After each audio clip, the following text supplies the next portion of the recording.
2050 PLTU tutup. PLTU batubara ditutup nanti 2050. Oke, ini sangat bagus sekali, informasi yang sangat bagus sekali, mengingat tentunya ketika ada pembangkit listrik tenaga uap itu menggunakan batu bara, tentunya juga ada yang namanya limbah-limbah kan begitu kan.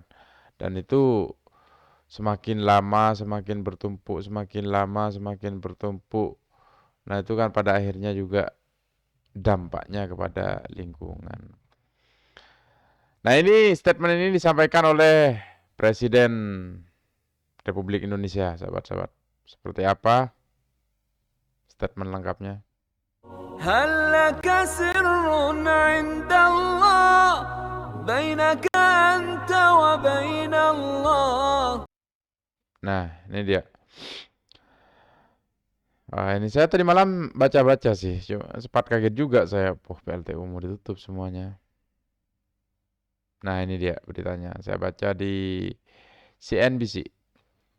Catat, Jokowi sebut PLTU Batubara ditutup tahun 2050.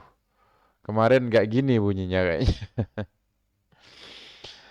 Presiden Joko Widodo menjadi salah satu pembicara di pameran industri Hannover Messe di Jerman, Minggu 16 April 2023. Dalam pidatonya menyinggung akan menutup pembangkit listrik menggunakan batu bara pada tahun 2020. Nah, itu Python itu termasuk kayaknya itu. Karena menggunakan batu bara itu kan. Nah, ini katanya Pak Jokowi. Tahun 2025, 23% energi berasal dari EBT. Tahun 2050 seluruh pembangkit batu bara ditutup, kata Jokowi dalam pidatonya dikutip Senin 17 April 2023. Selain itu, Presiden Jokowi juga menyinggung akan membangun 30.000 hektar kawasan industri hijau. Artinya ini udah go green ya. Negara kita ini udah go green.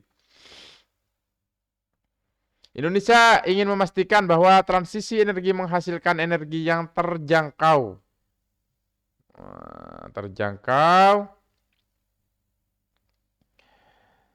bagi masyarakat. Kita tentu membutuhkan investasi dan pembiayaan yang besar, setidaknya 1 triliun sahabat-sahabat di 2060. Tapi ini 1 triliun US dollar, kata Pak Jokowi. Makanya saat ini kiblatnya ke dolar semua ya. Presiden Jokowi mengungkapkan Indonesia juga terus menjaga keberlangsungan lingkungan dengan melakukan aksi nyata. Terlihat dari deforestasi yang menurun signifikan dan terendah tahun 2000 dalam 20 tahun terakhir. Kebakaran hutan yang menurun 88% hingga rehabilitasi hutan mangrove. Rehabilitasi hutan mangrove 600 hektar yang akan selesai direhabilitasi pada 2024. Ini terluas di dunia. Versinya kata Pak Jokowi ya. Dalam kesempatan itu Presiden juga mengenai apa ini? Hilirisasi industri yang juga menjadi salah satu bagian dari transformasi ekonomi Indonesia, di mana Indonesia memiliki modal besar untuk menjadi pemain ya bahasanya, pemain besar di industri mobil listrik, sehingga mengajak berbagai investor untuk menaruh modal di tanah air. Kok investor lagi ya? Kenapa tidak dikelola sendiri dengan duit-duit sendiri? Indonesia tidak sedang menutup diri dan kami sangat terbuka untuk investasi dan kerjasama membangun industri hilir di Indonesia, katanya. Setidaknya dalam peta jalan hilirisasi RI diproyeksikan ada 21 komoditas. Nilai investasinya 543,3 miliar dolar. Aduh, banyak sekali itu. Jadi itu informasi sahabat-sahabat saya baca semalam ya. Saya juga kaget juga PLTU gitu ya.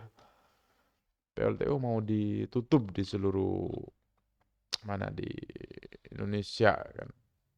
Di malam saya bacanya 2025. Tapi ternyata 2050 ya. 2050 berarti tinggal 26 tahun lagi. Tapi kalau saya sih sepakat-sepakat saja. Bahkan tidak usah nunggu sampai 2050 tutup sekarang semua PLTU itu nggak apa-apa sih kalau mengingat kepada apa namanya dampak lingkungannya dari penggunaan batu bara itu dan juga apa namanya sumber daya alam kita jika tiap hari digeruk kan juga menipis juga pada akhirnya. Kan banyak alternatifnya kan bisa alternatif dengan menggunakan pembangkit listrik tenaga apa kayak suatu saat tenaga matahari pakai solar cell itu kan juga bisa.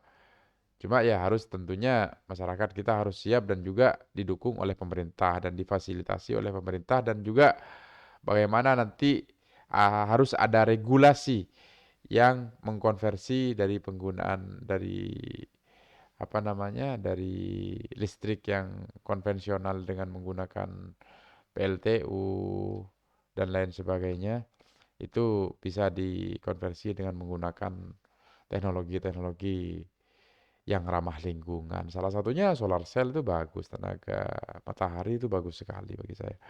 Nah, demikian sahabat-sahabat ya.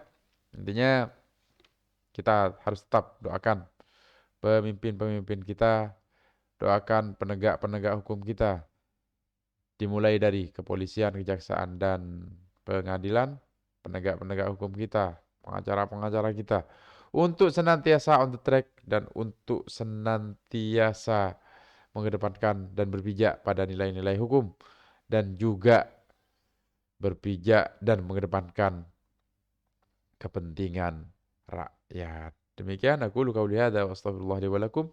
Allahumma shalli ala sayyidina Muhammadin al-Fatih lima ulik wal khatim lima sabaq. Nasiril haq bil haq wal hadi ila siratikal mustaqim wa ala alihi haqq qadrihi wa miqdarihi al-azim. Summa assalamu alaikum warahmatullahi wabarakatuh. هل لك سر عند الله بينك أنت وبين الله